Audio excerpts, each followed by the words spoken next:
1 minute ago, a sealed wing of King Charles's childhood home was accidentally unlocked, and what lay inside changes everything. From hidden journals filled with emotional confessions to chilling childhood artwork and silenced speeches, Clarence House revealed a royal life far more haunted than history admits. These weren't artifacts. They were warnings. And now, for the first time, the world is seeing the boy behind the crown and the pain that shaped the man who would become king. Forgotten Wing, unlocked after decades. In May 2025, during a routine renovation of Clarence House, construction workers made an unplanned discovery that would ignite a historical and emotional firestorm. Tasked with reinforcing structural beams on the eastern side of the residence, workers dismantled part of a deteriorating paneled wall near what had once been the nursery quarters. Behind the wall, they uncovered a narrow corridor not listed on any modern blueprint. It led directly to a sealed-off wing, completely preserved and hidden since the mid-1970s. The Forgotten Wing opened into two connected rooms, one believed to be Prince Charles's old study, and the other a nursery space last used during his childhood years. Dust blanketed every surface, but nothing had been disturbed. Toys, miniature furniture, wooden soldiers, and early sketchbooks sat frozen in time. A rocking horse in the corner still bore the monogram CP for Charles Philip, and beside the fireplace, a small tartan blanket was folded with care on a child-sized armchair.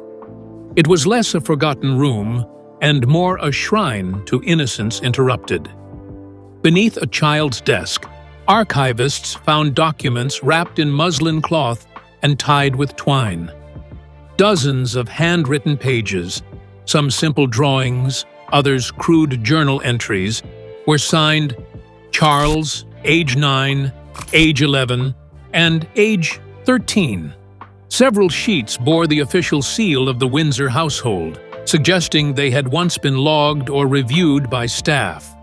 The papers mentioned names, dates, personal reflections, and even palace routines from the early 1960s. The most chilling detail: nothing from this room had been documented in royal inventories since 1974. When royal aides were alerted, the area was immediately cordoned off. Within 3 hours, palace historians and security were flown in by private car from Windsor. By 9 p.m., the wing was sealed again, but not before photos and digital scans had been archived. Clarence House had kept a royal childhood buried in stone and silence. And now, after nearly 50 years, that silence had been broken. But if the room told a story through its setting, what lay at the center told one through his own words. On the desk, aged and warped by time, sat a single leather-bound journal, its pages trembling under the weight of a lonely boy's thoughts. A journal, written by a lonely young prince. The journal, dated between 1956 and 1962, was written by Charles during his most formative years, between the ages of 8 and 14. The handwriting evolved from shaky print to sharp cursive, mirroring the transformation of a boy trying to grow up inside a gilded cage. Each entry began with the date and a small weather report, a detail learned from his governess. But beyond that quaint routine, the content quickly became haunting. One early entry read simply, "No one hugged me today. Again." Charles described Queen Elizabeth II not with anger, but aching distance. She smiles like the sun, warm but far away. His references to Prince Philip were far more conflicted. In several entries, he called him a general without a war, describing him as strict, unsmiling, and preoccupied with discipline. Charles wrote that he felt invisible during family meals and talked to toys more than people by the time he was 9, Several pages contained doodles of himself alone at the end of long dining tables or looking out the window of Buckingham Palace.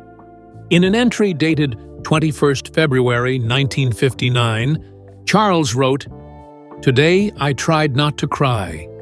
I think I did well. I only cried once after lessons." He mentioned his tutors by name, but spent more time describing feelings of dread and fear than academic content.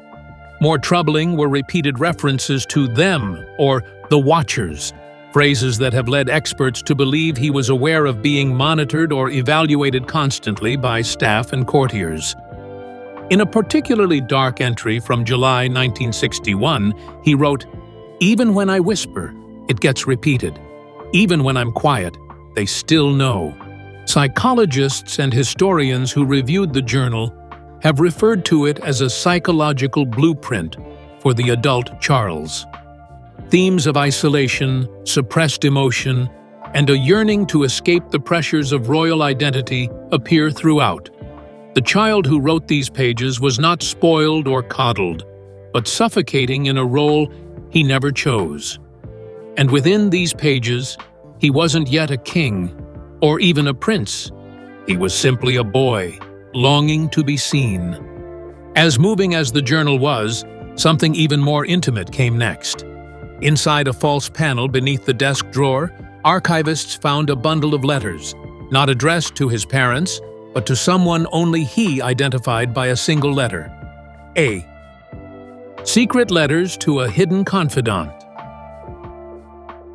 Tied with navy blue ribbon and sealed with red wax, the stack of letters was carefully preserved in an envelope marked "Private."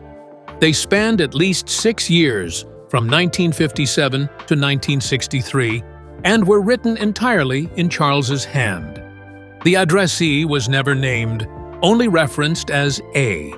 Some believe it was a childhood aide, a teacher, or even a young Camilla, though the timelines for that possibility remain uncertain. Regardless of the recipient's identity, the tone of the letters was emotionally raw and strikingly personal. One letter, dated 12th September 1960, read, "I hate wearing the crown in front of people. It feels like a lie. You said I'd grow into it, but I think I'm shrinking instead." He went on to describe his growing resentment toward Gordonstoun, the harsh boarding school his father insisted he attend. "They push me into ice water at 6 a.m. and say it builds character. All it builds is fear," he wrote. He also mentioned nightmares, feelings of worthlessness, and a desire to run away, confessions he never dared express publicly. Multiple letters referenced his longing to see A again, hinting at physical separation. "They say you were reassigned. I say you were taken," he wrote in January 1961. He described A as the only person who ever looked at me like I wasn't a mistake. There's a sense in the writing of desperate emotional anchoring. Charles was clinging to this unknown figure as his only source of connection in a world of formality and distance. He ended many of the letters with the phrase, "Please write back, even if it's in silence." When shown to experts in emotional development and monarchy historians, the letters were described as dangerously vulnerable. They reveal not only the isolation of a future king, but also the complete absence of emotional support during his most impressionable years. Whether A ever responded or even existed outside Charles's imagination remains unknown. But the need was real, and now, decades later, that need echoes louder than ever. Evidence of early rebellion.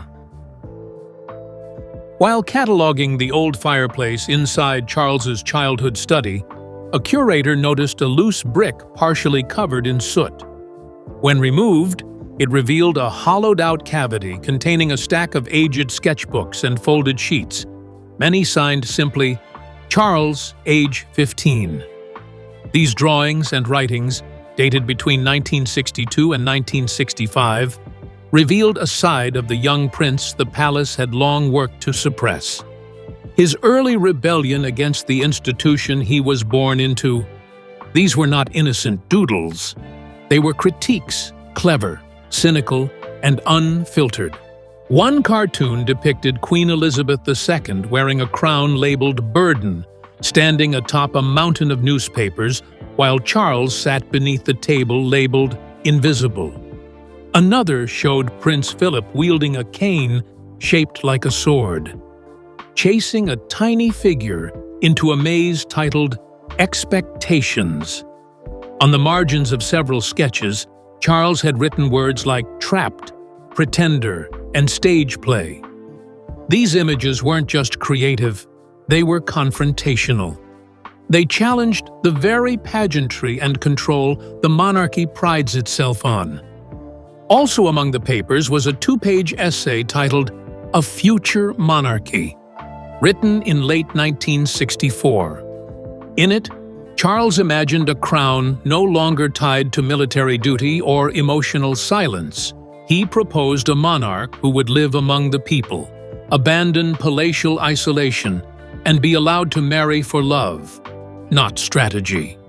A king must be chosen not just by blood, but by belief, he wrote.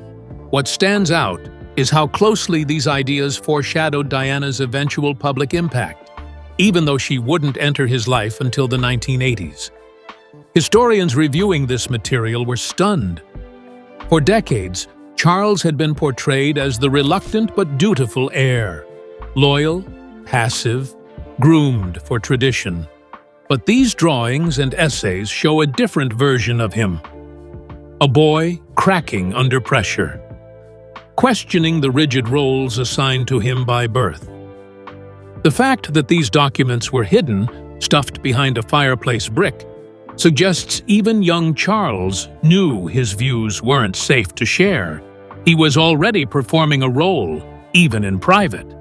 Yet for all his skepticism about the monarchy, Charles's attention wasn't only on his own future.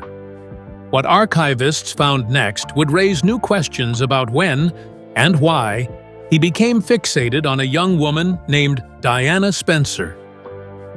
Photos of Diana stored before they ever met. Inside a locked drawer within the study's writing desk was a large manila envelope, brittle with age and sealed with wax. The label read simply, D. Spencer, Public Clippings. Inside were over 30 black and white and color images of Diana Spencer, ranging from 1978 to 1980, several years before her official introduction to Prince Charles. These were not typical press photos.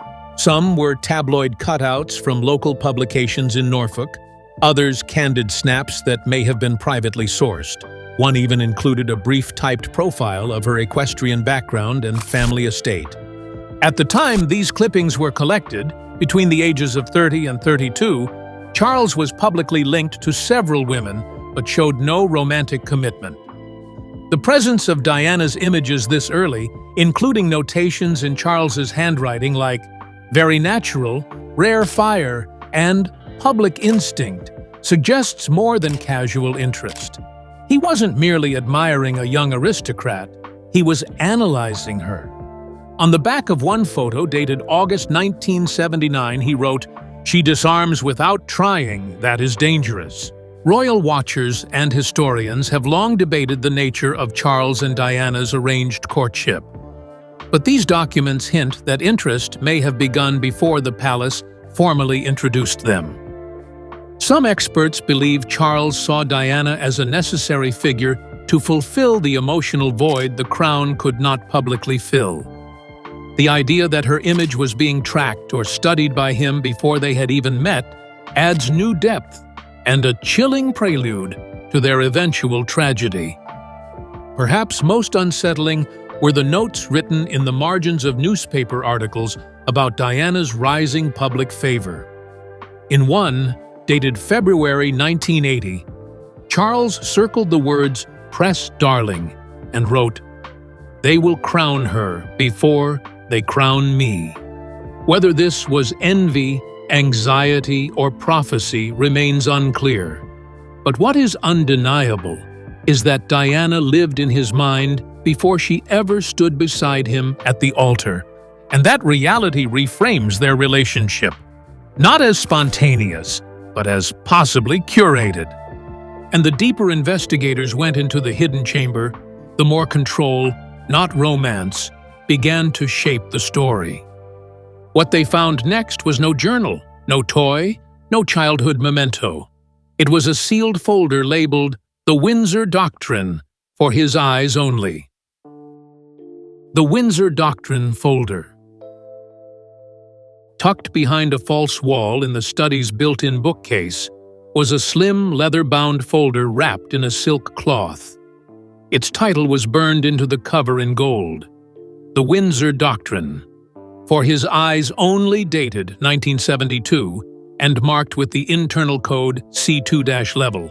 The folder contained a series of private memoranda from senior royal advisors to Prince Charles. It laid out, plainly and chillingly, a psychological grooming manual to prepare him for future kingship. The first document, labeled Public Optics and Controlled Vulnerability, instructed Charles on how to respond to emotional triggers in front of press and crowds. Phrases like "allow tears only once" and "warmth should never look desperate" were repeatedly underlined. Another section titled Emotional Symmetry outlined rules for responding to Diana's growing popularity. Mirror her humility. Don't compete with her affection. In one memo from July 1981, shortly after their engagement, a note described Diana as a corrective figure to the heir's emotional austerity. What these documents reveal is a stunning level of emotional choreography. Advisors weren't just telling Charles how to behave, they were telling him who to become. Entire sections were devoted to image repair tactics in the event of scandal, and marriage stability metrics, which suggested even his most intimate relationship was monitored and managed. A chart labeled Stage Interactions tracked how long Charles should hold Diana's hand in public. No more than 6 seconds. Perhaps the most disturbing memo, dated December 1980, said bluntly, "You are not a man. You are a projection." Experts believe these documents were part of a broader institutional strategy used on multiple members of the royal family. But Charles's case appears uniquely intense. He wasn't being shaped into a king. He was being stripped of identity to become one. And the fact that this file was hidden, tucked behind childhood bookshelves, suggests Charles wanted it close, yet buried proof of the system he couldn't outrun. A toy chest with chilling symbolism. While sifting through a side closet lined with linen, restoration staff uncovered a small cedar toy chest engraved with C.W. Charles Windsor. The chest had been closed tightly for decades, its hinges rusted shut. When carefully opened, its contents stunned the investigators. Inside were dolls, miniature soldiers, and figurines, all labeled with the names of royal family members. Some of the pieces had been intentionally altered, revealing dark, symbolic damage that child psychologists would later describe as eerily expressive. A figurine labeled Philip had its eyes scratched out with something sharp, possibly a pen nib or letter opener. Another, labeled Elizabeth, had been placed apart from the others, positioned with her back turned to the rest. A broken toy soldier labeled Charles lay at the very bottom of the chest, missing its legs entirely. One doll, marked Anne, had been bound with string around the waist and arms. These weren't random placements. They appeared to be acts of expression, possibly acting out unspoken frustration or trauma. When analyzed by trauma specialists, the arrangement of the toys was found to mirror emotional distancing and detachment often seen in neglected children. The missing legs on the Charles figure, in particular, were interpreted as a symbol of helplessness, unable to run, unable to escape. That these objects had been kept, not discarded, suggests that even at a young age, Charles was trying to communicate through symbols what he couldn't articulate in conversation, and someone, perhaps unknowingly, preserved it all. The chilling part is that this toy chest existed side by side with carefully scripted royal photos of a smiling, well-behaved boy in polished shoes. Publicly, Charles was obedient and reserved. Privately, he was acting out battles no one was watching, or perhaps everyone chose to ignore. This discovery reframes how we understand Charles's early emotional life, casting a shadow over the royal upbringing often described as duty-bound and disciplined. It wasn't just cold, it was deeply isolating. But toys weren't the only way Charles processed what he couldn't speak. On the back wall, painted in near-faded watercolor, were visions far beyond childhood fantasy, images that predicted emotional collapse, royal division, and the silent rise of a woman he hadn't even met yet. Prophetic paintings of a fractured monarchy. Behind the toy chest, mounted on the nursery wall and hidden behind a faded curtain, were 3 small watercolor paintings.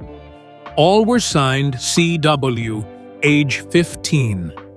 Though clearly done with adolescent hands, the imagery was shocking in its maturity. One painting showed a crumbling palace under a storm-filled sky. Another depicted a throne cracked down the middle, with a faceless figure standing on one half, while the other side lay empty. The third painting featured a woman in white, barefoot, and surrounded by roses, standing before a burning crowd. Many believe this figure resembles Princess Diana, despite the fact that the painting predates their first meeting by nearly 15 years. Art historians were brought in to assess the authenticity and timeline of the works. The materials used dated back to the early 1960s. One painting had a note written on the back: "She will not wear the crown, but she will be remembered." Another bore a phrase that has since gone viral online: "One will be loved, one will be left, one will be lost." The symbolism is impossible to ignore, and deeply unsettling considering how closely it mirrors what would eventually happen to Diana, Charles, and their sons. Experts have debated whether these paintings were expressions of inner fear, subconscious prophecy, or simply youthful fantasy. But what's undeniable is their emotional power. These weren't idealized royal fantasies, they were warnings. In a time when Charles should have been dreaming of knights and kings, he was already visualizing collapse. These pieces aren't just art, they are emotional time bombs. The decision to hide them, tucked behind curtains rather than discarded, suggests Charles either feared being judged or knew they carried more weight than the average teenage drawing. And now, decades later, those visions have come true. Whether he knew it or not, young Charles painted the fate of the modern monarchy on his own bedroom wall. And yet, for all the emotion painted in secret, Charles still tried to speak through the one outlet the palace feared most: his voice. What came next was a folder full of speeches never spoken, each one more daring than the last. Early drafts of speeches that were silenced. In a folio case beneath the study's bookshelf, marked with the initials PC, personal, were a series of speech drafts written by Charles during his teens and 20s. Some were handwritten, others typed on official Windsor stationery with edits in blue ink. None had ever been delivered publicly. Topics included mental health, environmental advocacy, modernization of royal traditions, and even the psychological burdens of being heir to the throne. One speech from 1974 opened with the line, "I was born with a crown I did not choose."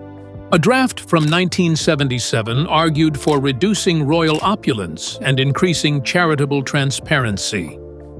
"The monarchy must be servant before symbol," he wrote another, dated 1980, offered a passionate appeal for understanding mental illness, including the line, "If you do not allow your royals to weep, do not be surprised when they break in silence." Palace memos attached to each draft revealed why they were shut down. Too emotional, too modern, too risky. One particularly controversial speech, written in 1981, was titled "A People's Crown," intended for his engagement announcement. In it, Charles proposed creating a royal outreach council to connect directly with common citizens, bypassing traditional press routes. The draft was marked in red pen with a single word: denied. Staff historians believe this early suppression set the tone for his strained relationship with public messaging for decades. These unreleased speeches reveal a version of Charles the public never got to know. A thinker, a reformer, a man more interested in listening than ruling, but the institution never allowed that version to step forward. Instead, the palace buried his voice before it could resonate. And now, as these drafts come to light, the world is finally hearing what Charles tried to say all along. But even with all that revealed, the journal, the toys, the paintings, the drafts, it was the palace's response that confirmed everything. Because within hours of the discovery, the very walls of Clarence House shifted, not from age, but from fear. The royal family's immediate response. News of the discovery reached senior royal advisors within hours. By the following morning, April 22, 2025, Clarence House had been locked down. Staff not involved in the restoration were barred from entering the East Wing, and all physical items uncovered were boxed, logged, and transferred to the Royal Archives under armed supervision. The public received only a carefully worded statement. In the interest of preserving personal history, several items have been placed into secure archival review. No further comment will be made. But inside the palace, tensions reportedly erupted. Prince William and Prince Harry were both briefed on the findings separately. While no official comment was made, insiders claim William was visibly shaken after reading sections of the journal and viewing the childhood artwork. One senior aide allegedly heard him say, "This changes everything we thought we knew about him." Harry, who has long criticized the emotional rigidity of royal life, is said to have responded with silence. Independent historians immediately called for selective public access to the documents, particularly the journal and unreleased speeches. Meanwhile, support groups for childhood trauma and mental health launched an open letter urging the palace to use the discovery as a turning point for honesty and healing. Online, the public rallied behind the hashtag #CharlesUncovered, demanding transparency. What the world now sees is not just the story of a monarch. It's the origin of a wounded, complicated man whose pain was buried behind protocol, plaster, and silence. Clarence House was never just a royal home. It was a vault. And now that vault is open, the crown may never carry the same weight again. Behind polished walls and perfect portraits, King Charles carried a lifetime of secrets until now. The forgotten wing of Clarence House wasn't just a room, it was a revelation. Toy chests, torn journals, silenced truths, all pointing to a legacy built on quiet suffering. As the monarchy faces growing calls for transparency, one truth rings louder than ever. The past was never buried. It was hidden, and what was found behind that wall may redefine the crown forever.